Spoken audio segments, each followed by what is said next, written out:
They called her the pastor's daughter, a girl too fragile for the world's cruelty. But when the storm came, she became the flame that refused to die. This is the story of faith through fire, of a woman who found beauty through the thorns. The morning began like any other. Soft light spilling through lace curtains, the sound of waves brushing against the shore of Harbor Point, and the faint ringing of church bells calling sleepy souls to prayer. Clara Whitmore stood at her window, tying her hair back with a ribbon the color of pale ivory. The town outside still looked peaceful, unaware that within hours, whispers would rise like a storm. Whispers that would tear her family's name apart. She'd always been known as the pastor's daughter, kind, devout, always ready with a smile and a verse. To the people of Harbor Point, Clara was the gentle shadow of her father's ministry, someone who carried warmth in her eyes and grace in her steps. That morning, she had prepared the altar flowers, white lilies and soft lavender, before heading into town. The air smelled of salt and morning dew, but the moment she stepped into the bakery, conversations stopped. Mrs. Turner, the baker's wife, gave her a nervous glance before looking away. Two young women by the counter leaned close, whispering behind their hands. Clara froze, confused by their sudden silence. "Good morning," she offered gently, but her voice seemed to echo through the room and die against walls that no longer welcomed her. By evening, she understood why. The scandal broke like wildfire. Vicious rumors about stolen church funds, suggesting Pastor Whitmore had betrayed the very trust he preached about. And because Clara handled the church accounts, her name was quickly tied to it. The story spread faster than truth could breathe. By sunset, the townsfolk who once smiled at her now turned their faces away. That night, Clara found her father sitting alone in his study, head bowed over an untouched cup of tea. His Bible lay open, though his eyes were far from the page. "Papa," she whispered, "it isn't true, is it?" He looked up, his eyes weary and red-rimmed. "No, child," he said softly, "but truth often walks slower than lies." Tears burned behind her eyes. "They're saying awful things. Mrs. Turner wouldn't even speak to me today." Her father reached out, taking her trembling hands in his. "The world may twist our name, Clara, but it cannot take our integrity, unless we give it away." A knock echoed through the parsonage. When Clara opened the door, she found two men from the church board. Their faces were solemn. One of them, Mr. Pierce, avoided her gaze. "We've decided. Pastor Whitmore will step down while the investigation continues." Her father nodded slowly, though his hands trembled. Her heart shattered at the sight. After they left, silence filled the house like fog, heavy, suffocating. She stood in the dim glow of the hallway, staring at the family portraits that once told a story of peace. Her father kneeling beside her as a child, her mother's laughter frozen in a frame. It all seemed distant now, unreachable. That night, as the rain began to fall, Clara knelt beside her bed. Her fingers gripped the quilt tightly as tears streamed freely. "Lord," she whispered, her voice breaking, "why? You know our hearts. You know we didn't do this. Why would you let them believe such lies?" The room offered no answer, only the sound of wind against the window pane. Yet, as her sobs quieted, her eyes fell upon the open Bible on her nightstand. The candle light flickered across the page, landing on a verse her father had once told her to cling to when all else failed. "The Lord is close to the brokenhearted and saves those who are crushed in spirit." Psalm 34:18. Clara closed her eyes, the verse echoing through her trembling heart. Maybe the world would not believe her. Maybe tomorrow the whispers would grow louder. But somewhere in the silence, she felt a small ember of faith stir. Faint, fragile, but alive.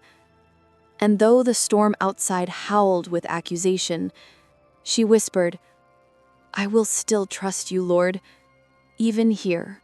The following Sunday, Harbor Point Church was fuller than ever, but not with worshipers seeking truth. They came for curiosity, for the thrill of scandal disguised as concern. Clara could feel their stares the moment she stepped through the old oak doors.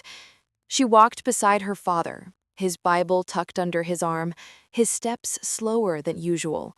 The man who once stood tall in faith now seemed burdened by invisible chains. The choir sang, "Great is thy faithfulness," but even the music sounded hollow. Clara's voice trembled as she joined in, her heart aching for the innocence that had been lost. After the service, she waited by the back pews as the congregation trickled out. The air was thick with murmurs, small, slicing whispers that clung to the air like smoke. Such a shame, she always seemed so righteous. I heard she handled the accounts herself. Imagine what Pastor Whitmore must have done with all that money. Clara turned, her cheeks pale, her hands trembling. But before she could speak, a familiar voice called her name. It was Daniel Reed, a childhood friend, once the youth leader, now one of her loudest critics. He approached slowly, his expression caught between pity and accusation. "Clara," he said softly, "you should have told us if you were struggling. People would have understood." "I didn't do anything wrong," she said, her voice quiet but firm. Daniel's eyes flickered. "Then where's the proof?" That question sliced deeper than any rumor. There was no proof, only faith, and faith was rarely enough for men hungry for certainty. As he walked away, Clara stood frozen in the aisle, her pulse ringing in her ears. She wanted to scream, to defend her father, to demand that truth speak louder, but she knew words couldn't pierce hearts closed by judgment. That evening, as she sat by the window, she saw lanterns glowing in the town square. People gathered in small clusters, voices low, faces shadowed by firelight. The sound of her own name drifted through the night. Clara Whitmore. Embezzlement. Her poor father. She closed her eyes, pressing her forehead to the glass. The sting of betrayal was sharper when it came from familiar tongues. Her father entered quietly, placing a blanket over her shoulders. His eyes carried the same sadness, but also a flicker of the faith that had carried him through decades of ministry. "They mocked our Savior too," he said southly. And yet he prayed, "Father, forgive them." Clara looked up at him, her tears blurring the lamplight. "How do I forgive lies that haven't stopped hurting us?" He sat beside her, taking her hand. Because forgiveness isn't for the ones who deserve it, it's for the ones who need it. Outside, a gust of wind swept through the streets, scattering the murmurs for a moment. And in that fragile stillness, something in Clara began to shift. The shame that clung to her wasn't truth, it was the echo of others' sin. And though her heart was breaking, she made a silent vow. She would not let their whispers define her faith. She opened her Bible once more, her eyes falling upon the words of Jesus, words that burned gently through the darkness of her mind. "Blessed are you when people insult you, persecute you, and falsely say all kinds of evil against you because of me. Rejoice and be glad, because great is your reward in heaven." Matthew 5:11-12. Her breath caught, and she whispered into the night, "Then let me rejoice, Lord, even through the pain." And though the voices still murmured outside, her heart grew quieter, like a storm beginning to break beneath the dawn. The storm came without warning.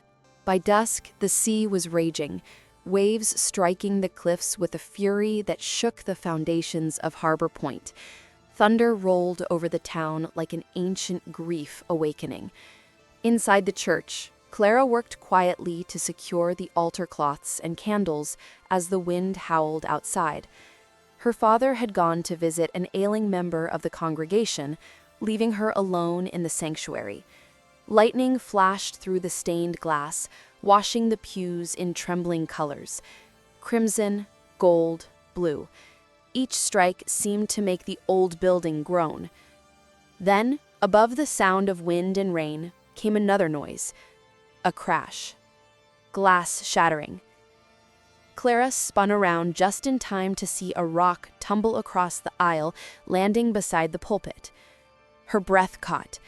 The main church window, the one depicting Christ carrying the cross, had been broken. Rain blew in through the jagged opening, soaking the floor and splattering the hymnals. She ran forward, picking up the stone. Scrawled across it in red paint were the words, "Thieves."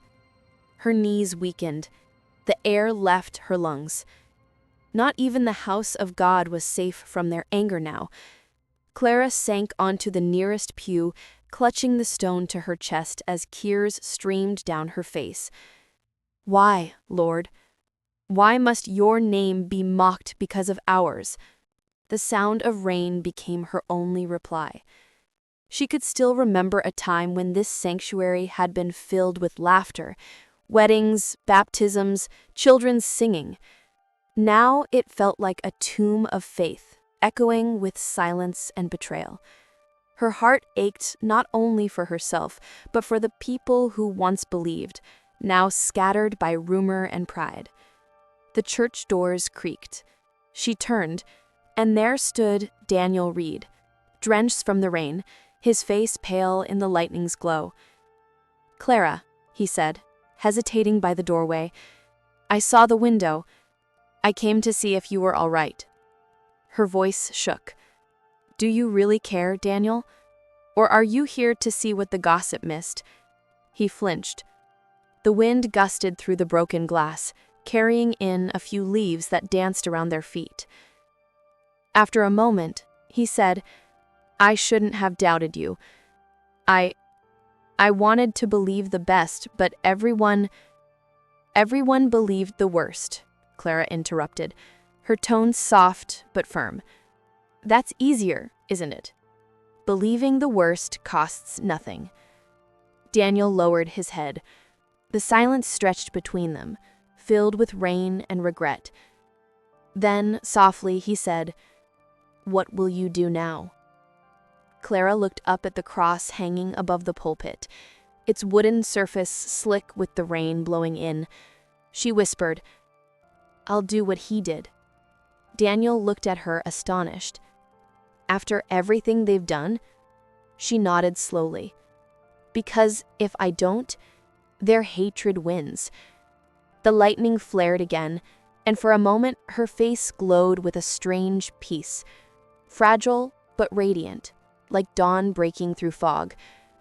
She rose, gathering the pieces of glass from the floor, one by one. Each fragment caught the candlelight, scattering it into tiny rainbows across her palms. The church was wounded, but still standing. So was she. Later that night, when her father returned and saw the broken window, he sank to his knees, overcome with sorrow. But Clara placed her hand on his shoulder and whispered, "It's only glass, Papa. The light still comes through." As the storm quieted and dawn crept over Harbor Point, Clara opened her Bible once more. Her eyes found the verse she didn't know she needed, one that spoke into her exhaustion like a whisper of eternal comfort. "And we know that all things work together for good to them that love God, to them who are the called according to his purpose." Romans 8:28. She read it again slower. All things, even shattered glass, even betrayal, even this. And as the first light of morning touched the broken window, scattering a rainbow across the altar, Clara closed her eyes and whispered, "Then let this too be for your glory."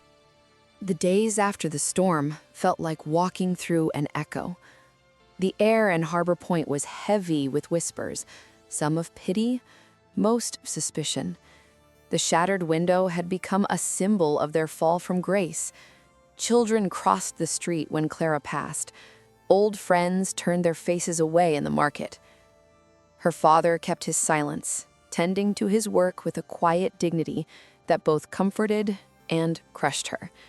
He refused to defend himself anymore.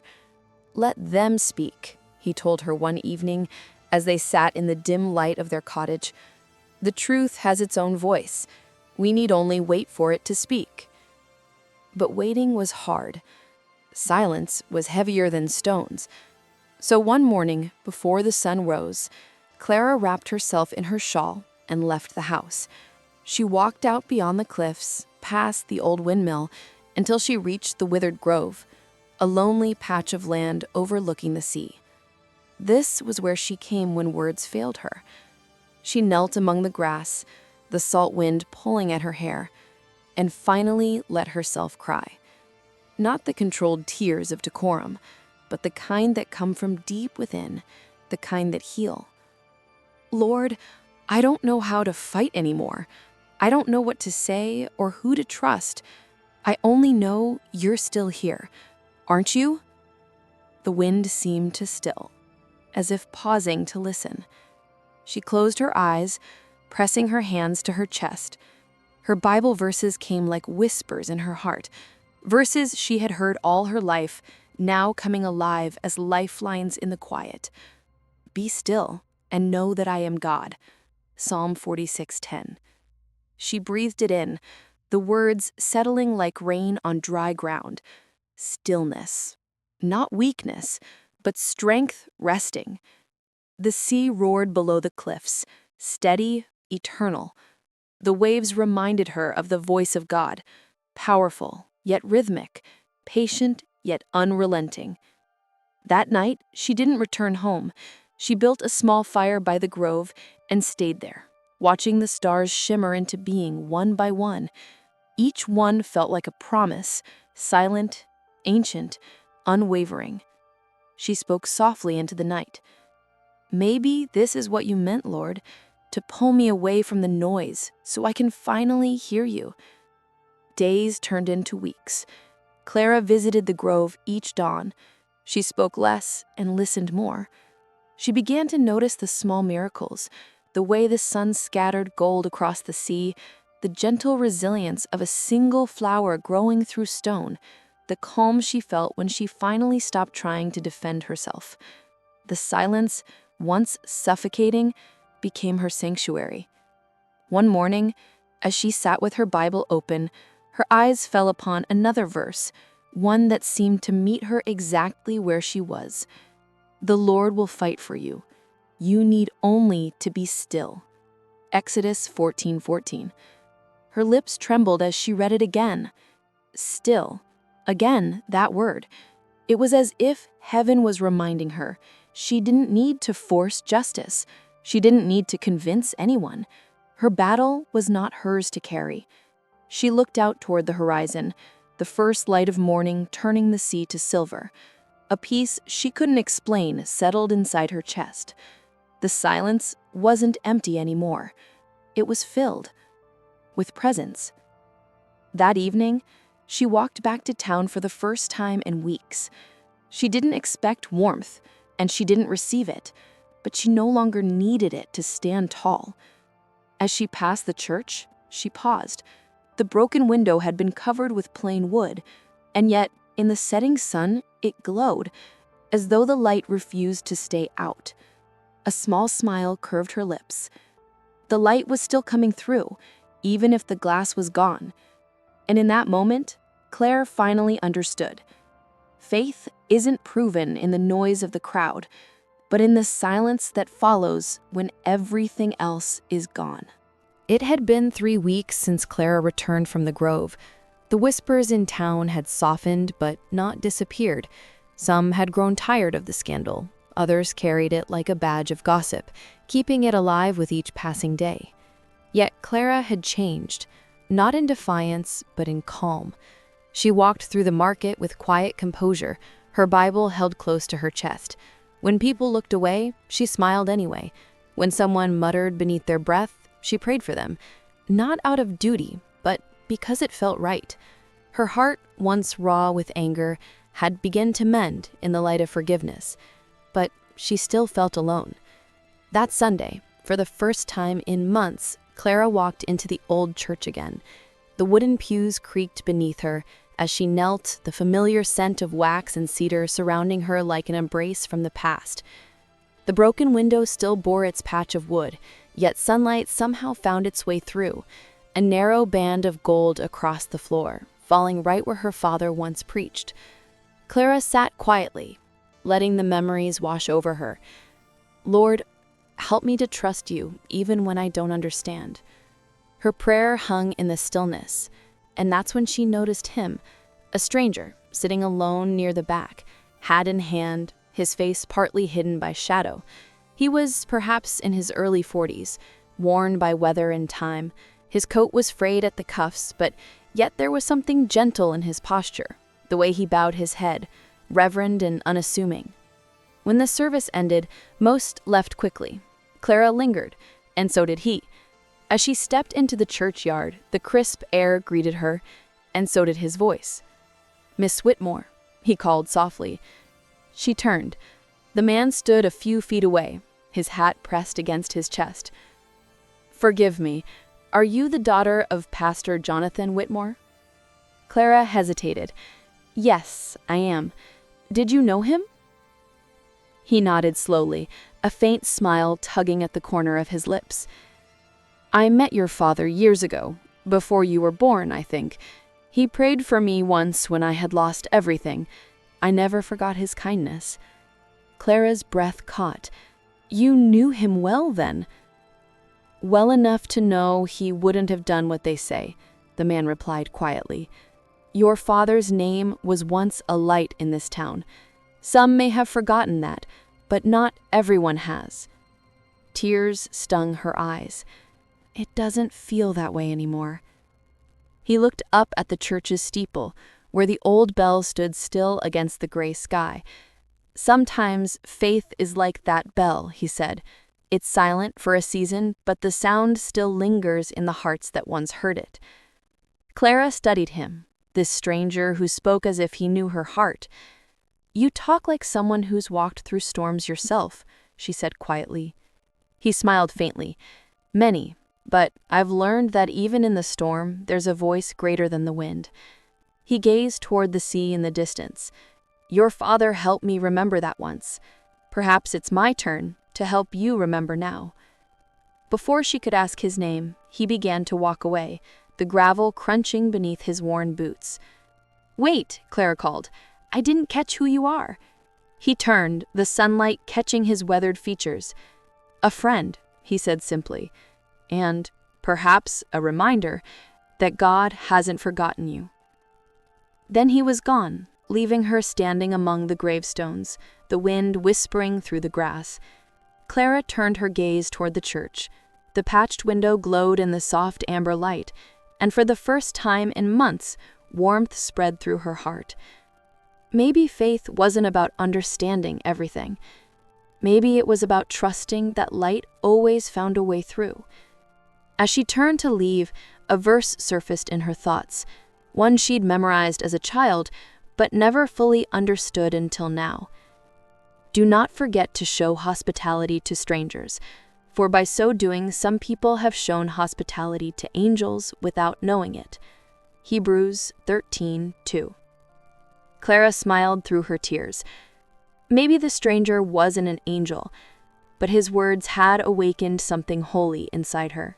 The following morning dawned quiet and gray, the kind of light that blurred the line between night and day. Clara sat at her small desk, the one her father had carved for her when she was 12, the wood still bearing faint initials scratched by childish hands. Her Bible lay open before her, its pages worn soft from years of touch. For weeks now, it had been her anchor, not a relic of her father's past, but a living comfort. Yet that morning, something strange caught her eye, a page that didn't quite fit. Between the Psalms and the Gospels, an envelope had been pressed flat, thin, almost invisible against the binding. Her hands trembled as she lifted it. The parchment was fragile, yellowed with time, the ink faded to brown. On the front, in her father's familiar hand, were 3 words: "For my daughter."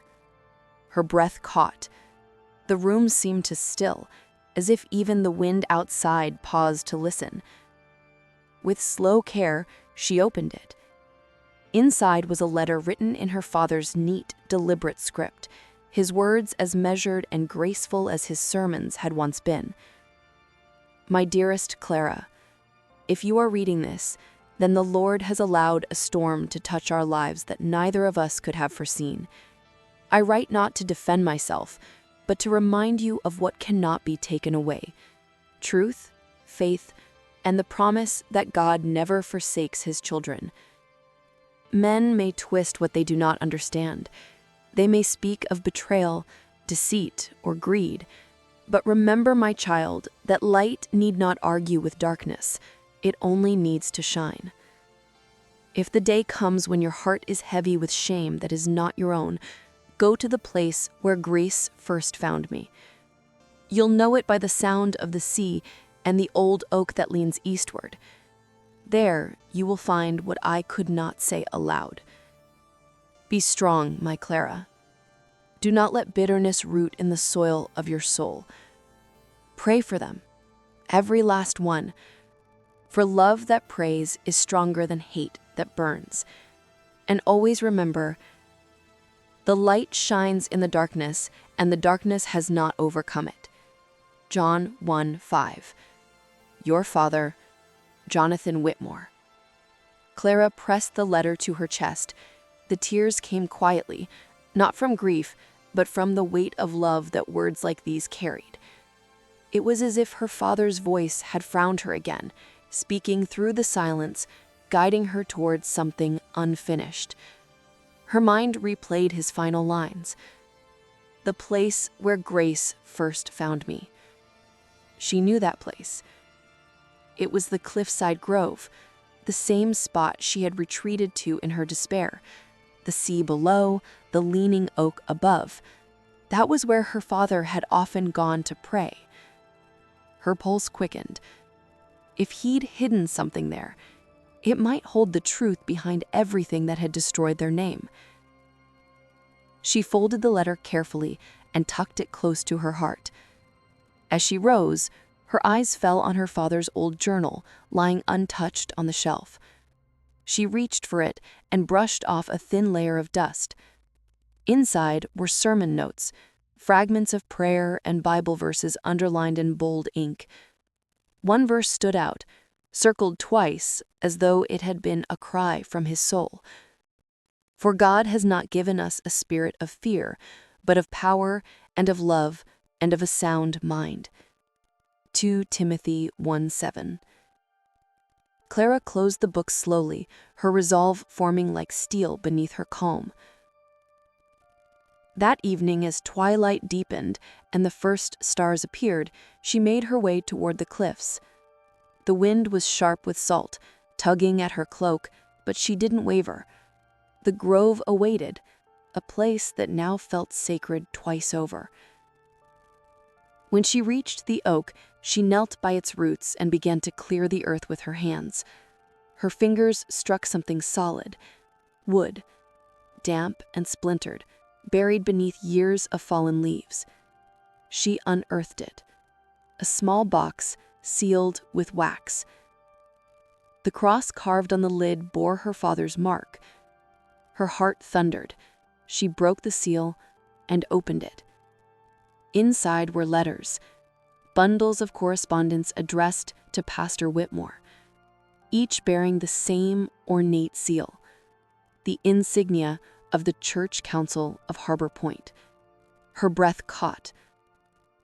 When she recognized one signature in particular, Elias Brandt, the very man who had led the accusation that ruined her father, and beneath the letters lay something else, a page torn from her father's journal, written in hurried script.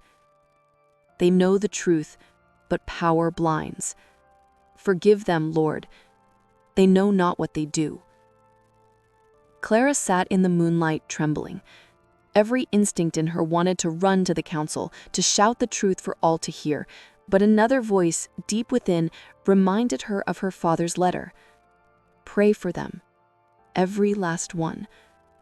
She closed the box slowly, her tears falling silently into the soil. For the first time, she understood. Justice wasn't about vengeance.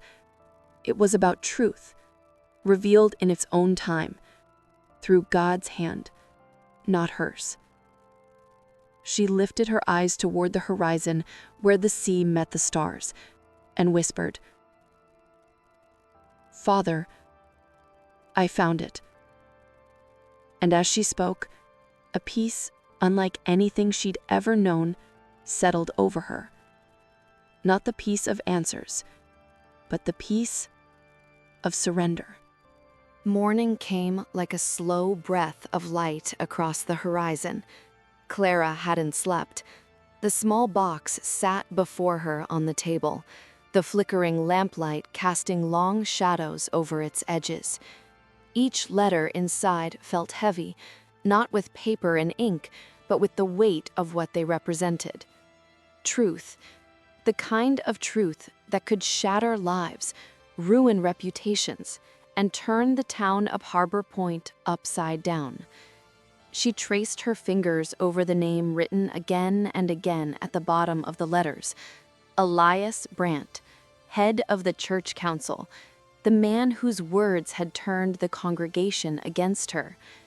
Her pulse quickened as she imagined it, standing before them all, reading the words aloud, proving that her father was innocent.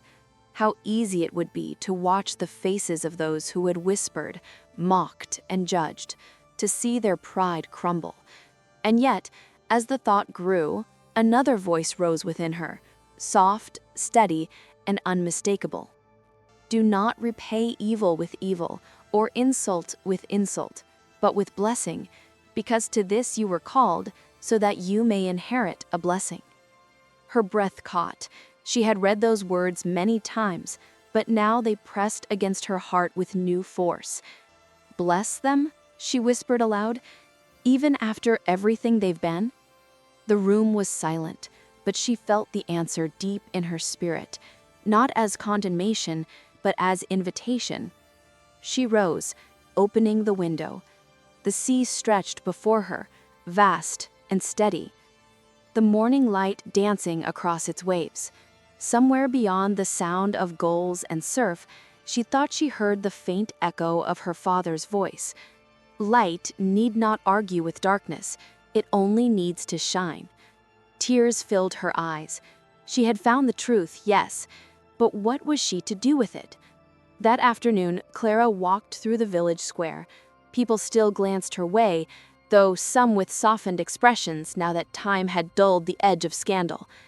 As she passed the church, she saw Elias Brandt standing by the gate, speaking with another elder.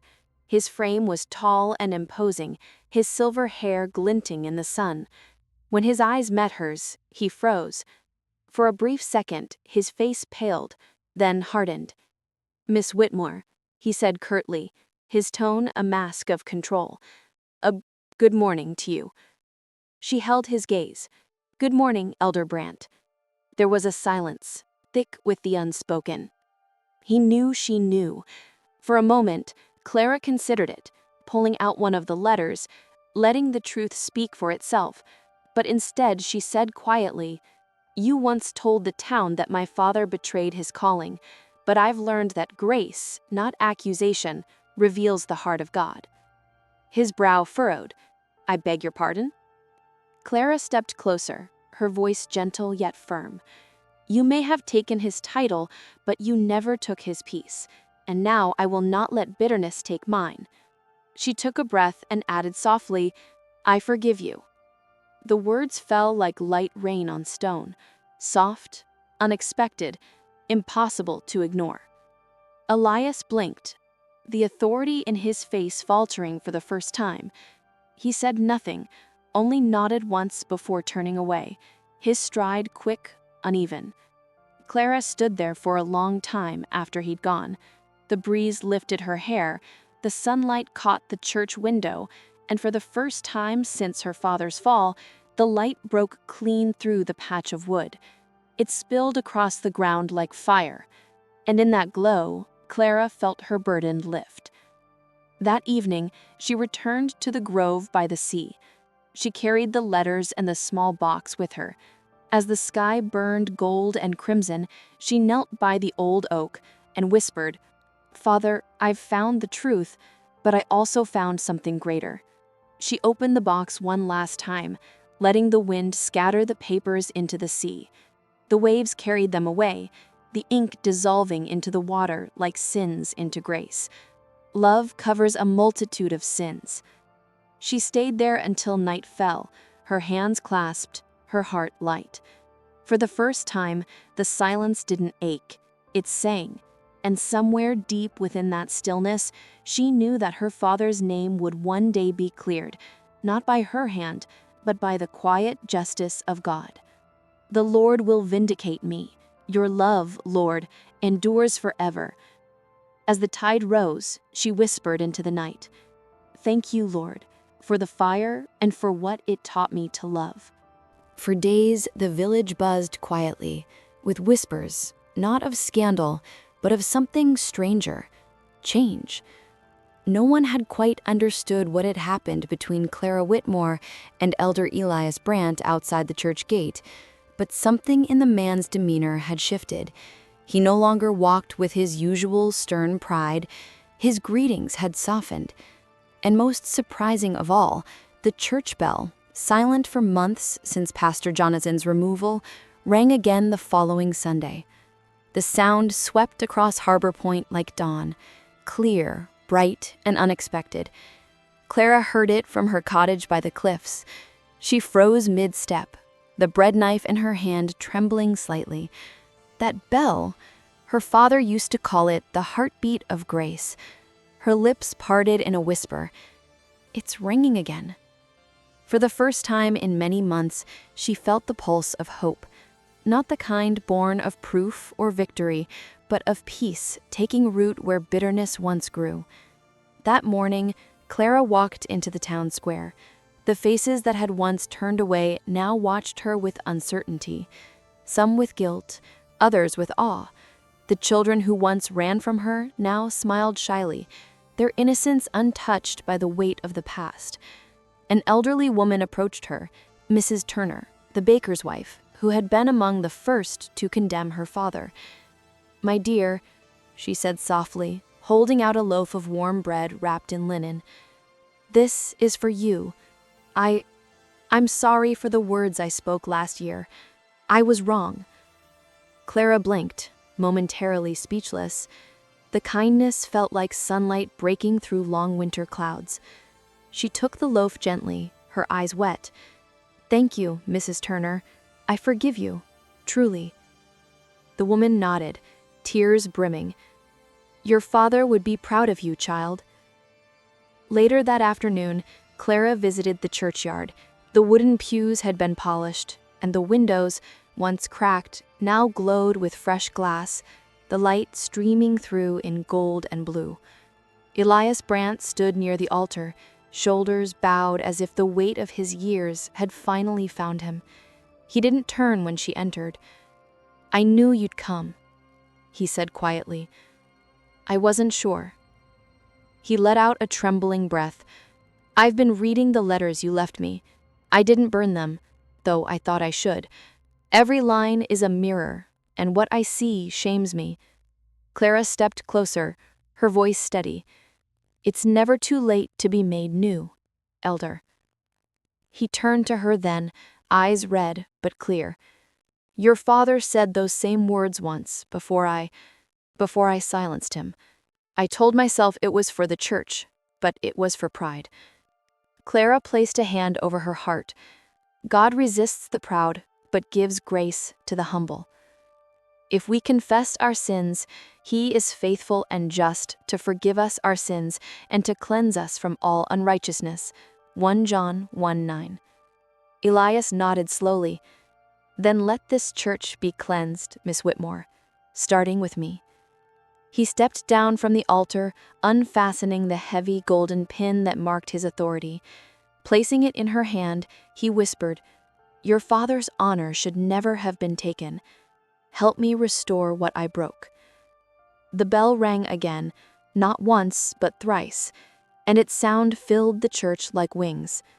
That evening, as dusk fell over Harbor Point, Clara stood outside watching the light spill through the newly repaired windows. The whole building glowed like fire against the coming dark. Children laughed in the square. Old friends who hadn't spoken in months greeted each other once more.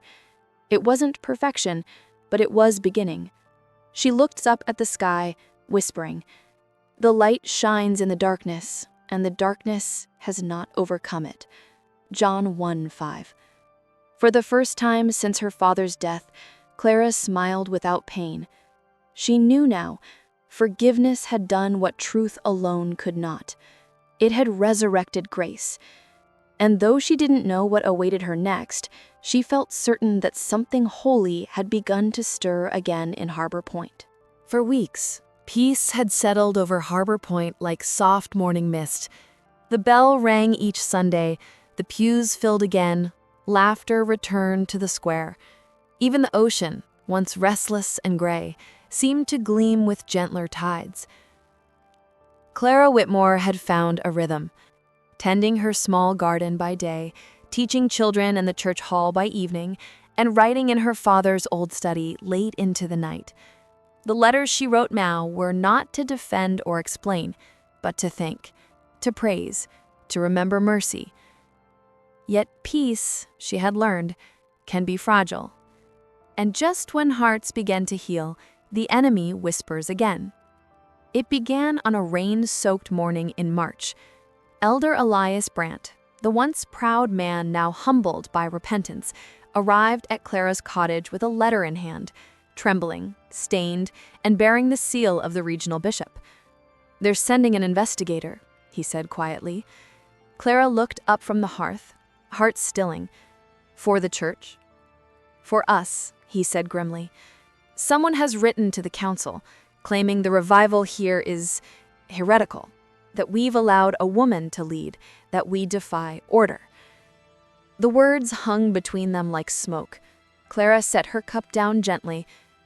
Who would say such a thing? Elias looked away. Old wounds have long shadows. That evening, as thunder rolled in from the sea, the whispers returned to town. Cautious at first, then louder, more venomous. People began to wonder aloud. Was it right what they did? Letting her speak in the pulpit? Maybe the curse never left that family. Perhaps the devil's using kindness to deceive. Clara heard fragments as she walked through the market. Her fingers tightened around the basket handle, but she kept walking, head high, eyes calm. Inside, her faith trembled like a candle flame in the wind. "Lord," she prayed silently, "I thought this part was over. Why again?" And then she remembered her father's words, spoken years ago. Faith that cannot stand the storm was never faith at all. The next morning, a man arrived, Reverend Simon Gray, the appointed investigator. Tall, composed, with eyes like polished glass. His voice was smooth, his smile measured. "I've come to ensure order is restored," he said, shaking Elias's hand, then turning to Clara, "and to see if your involvement has indeed been as innocent as you claim." "I claim nothing," Clara replied gently, "only that God is faithful." Something flickered in his eyes. Annoyance, perhaps, even fear. "Faithfulness," he murmured, "is often used to hide rebellion." Elias started to protest, but Clara touched his arm lightly. "Let truth speak for itself," she whispered. Days turned to weeks of questioning, inspections, and uneasy sermons. Every decision Clara made was scrutinized, every word weighed, yet she refused to defend herself with bitterness. Instead, she prayed, morning and night, for the man who sought to discredit her. She prayed for wisdom, for peace, for courage not to grow weary of love. One evening, as she left the chapel, she found Reverend Simon Gray standing alone beneath the cross. Rain poured through the broken eaves, drenching him.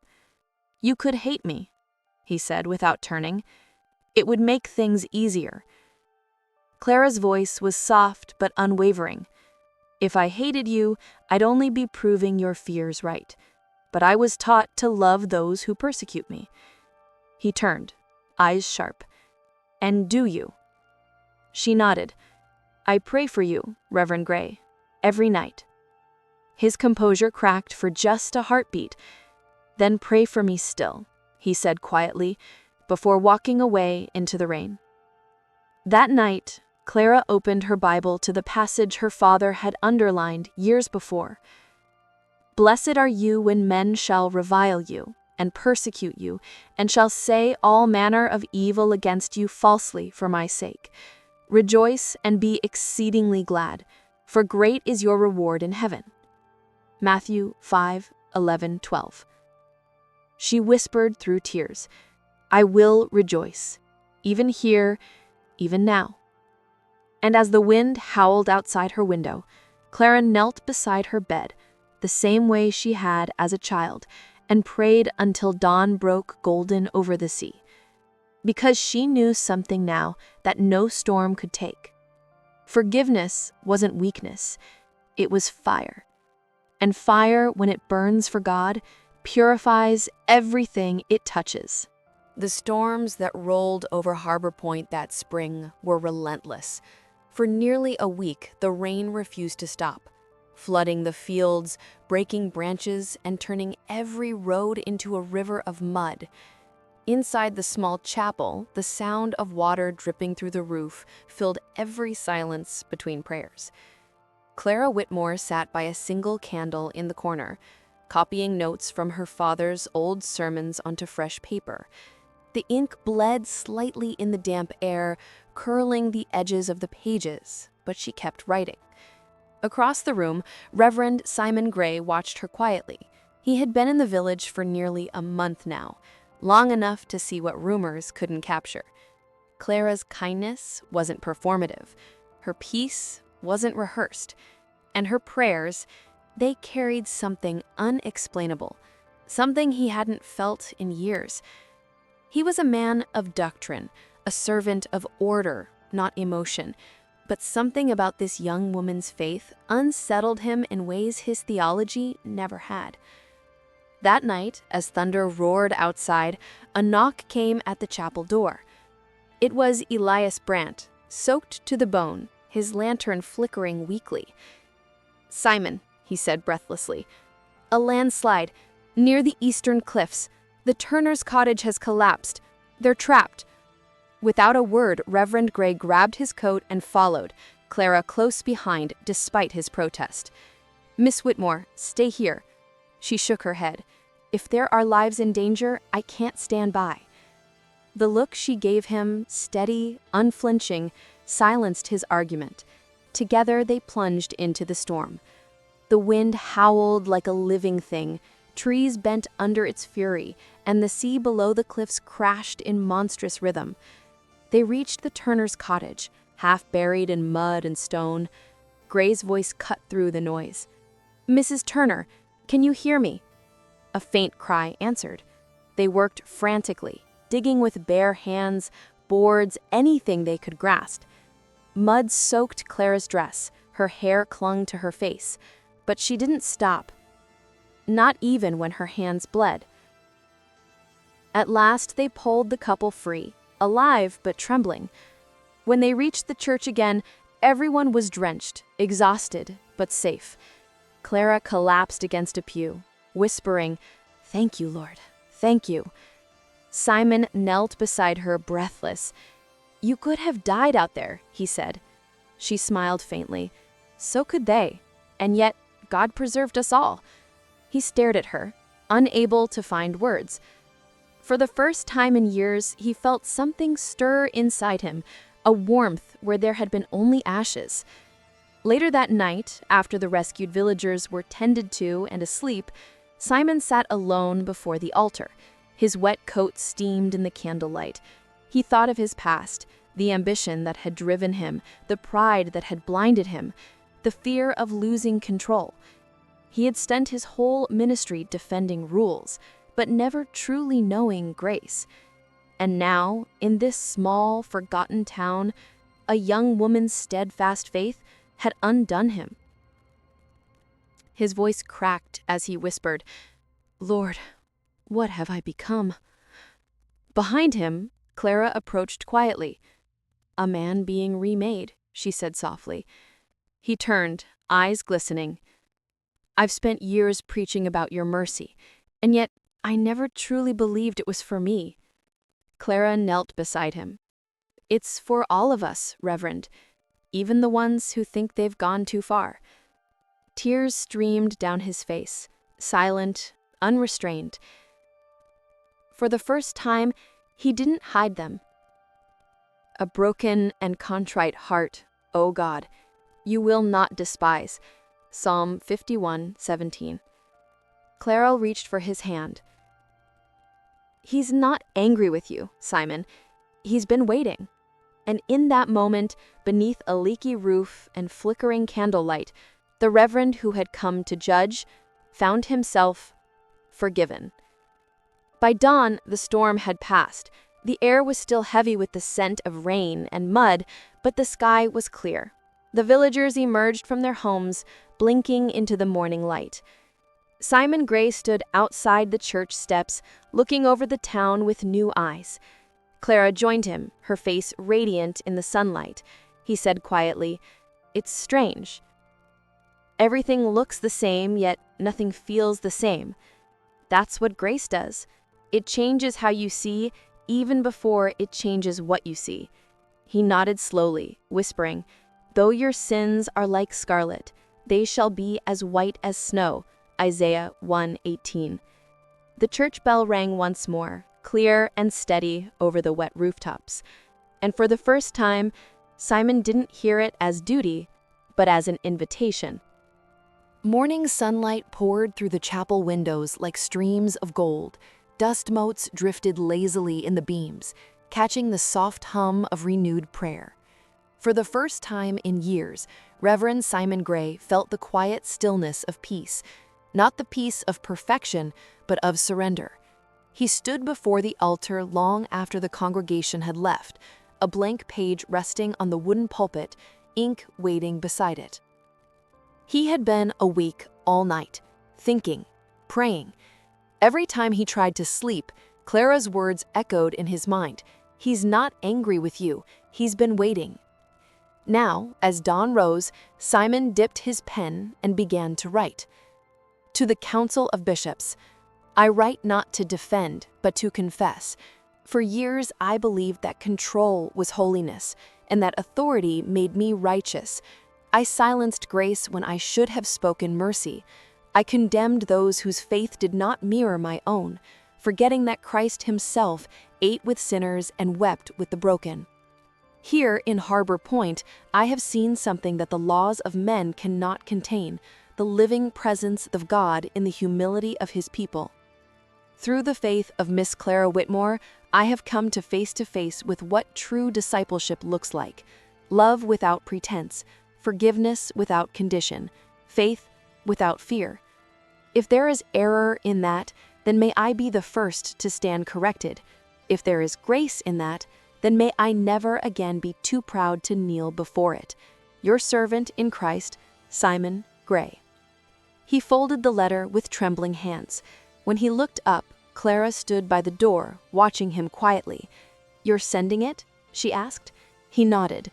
"I must. Not for the council's approval, but for the truth's sake. My silence helped build these walls. My confession might help tear them down." Clara smiled faintly. "Then let them fall, Reverend."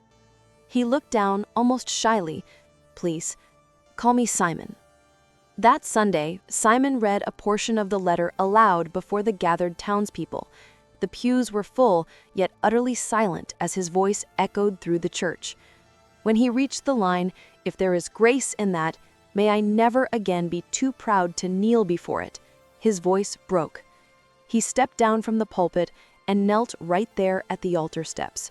The crowd stirred, uncertain, moved, and then, one by one, they rose from their seats and joined him. Elias Brandt came forward first, laying a hand on Simon's shoulder. Then Mrs. Turner, eyes shining through tears. Then a dozen others.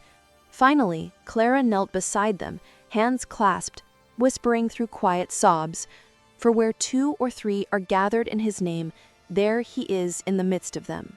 Matthew 18:20. Outside, the sea wind carried the sound of the church bell far across the hills. Villagers paused in their work, listening. It sounded different this time, not a call to service, but a call to healing. By evening, the small town that once fed on rumors was alive with laughter, forgiveness, and shared meals once again. Letters of reconciliation passed between estranged families. Broken friendships found courage to mend. And for the first time in many years, Harbor Point felt whole. Later that night, Simon found Clara in the garden behind the chapel, tending to the lilacs her father once planted. He stood silently for a moment before saying, "Grace changes how we see before it changes what we see." She looked up at him, smiling softly. "And what do you see now, Simon?" He exhaled slowly. "I see that God never stopped moving. We just stopped noticing." Clara brushed soil from her hands, gazing at the horizon where the sunset met the sea. "Then let's never stop noticing again. And be kind one to another, tender-hearted, forgiving one another, even as God in Christ forgave you." Ephesians 4:32. Summer came gently that year. After months of storm and sorrow, Harbor Point bloomed again. Wildflowers along the cliffs, laughter echoing down the cobbled streets, the ocean shimmering beneath a forgiving sun. The church, once a symbol of division, had become the town's heart again. The bell rang every morning, not out of duty, but out of joy. Its sound drifted over gardens and rooftops, calling not just the faithful, but the hopeful, the weary, the ones learning to believe again. And in that renewal stood Clara Whitmore, the pastor's daughter who had once been shunned, now quietly tending to what her father began. Her heart was no longer heavy.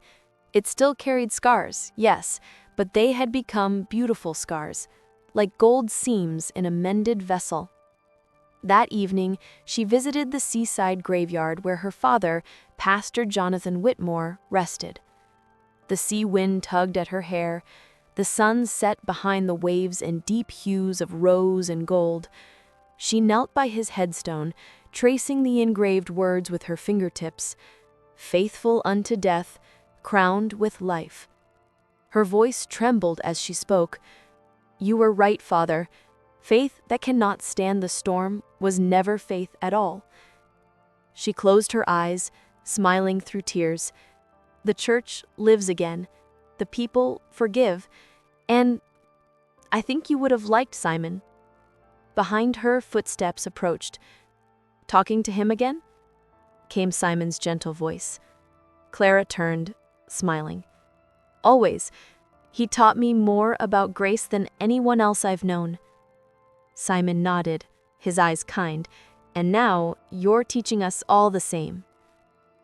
They stood together for a long moment, watching the sea. The wind carried the faint sound of the church bell, 3 slow, peaceful chimes. In the months that followed, Simon continued to pastor the town, but never from the pulpit alone. He visited every home, sat with fishermen by the docks, listened more than he preached. And often, when words failed, Clara's quiet strength filled the silence. Together, they restored what was broken, not just in the church, but in hearts long hardened by pride and fear. They started small gatherings in the hills, where laughter and scripture mingled under open skies. Elias Brandt led songs again, his voice older, softer, but free. Children ran barefoot through fields that had once been barren. The village that once whispered of scandal now spoke of mercy. One autumn morning, as the first leaves turned gold, Simon found Clara in the garden her father once tended. She was kneeling among the roses, pruning the stems with careful hands. He watched her for a moment, before saying quietly, "Clara, there's something about you that reminds me of that verse in Isaiah, the one you once read to me."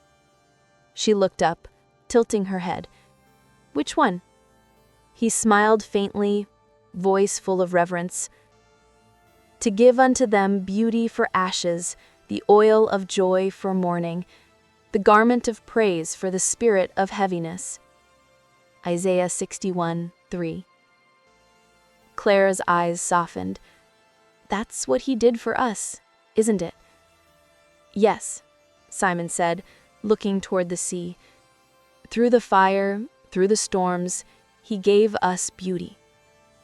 That evening, the whole town gathered in the church for the first festival of Thanksgiving since Pastor Jonathan's passing.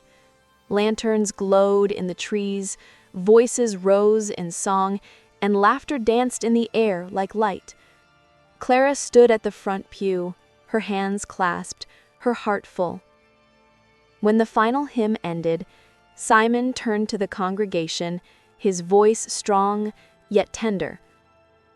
"Once, this place was divided by pride and fear, but through one woman's steadfast faith and the mercy of our Savior, we have learned what true worship is: to forgive, to love, and to begin again." He looked at Clara, smiling, and sometimes God hides his greatest miracles in the hearts of those the world has overlooked.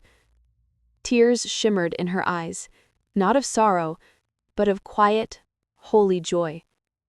As the night ended, Clara walked alone to the cliffs. The wind was cool, the stars bright.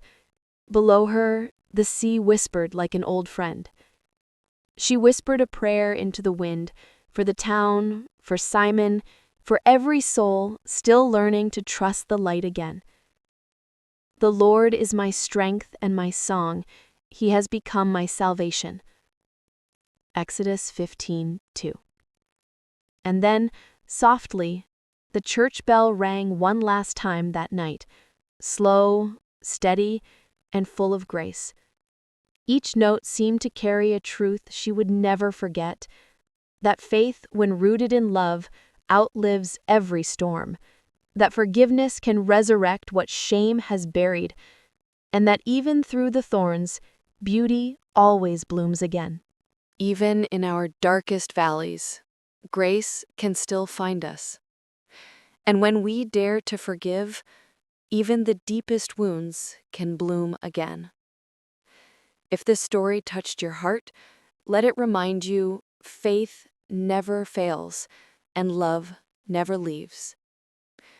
Thank you for listening to Through the Thorns, written by PK and brought to life by Whisperglass Stories. Don't forget to like, share, and subscribe for more stories of courage, grace, and redemption, because sometimes all we need is one story to believe again.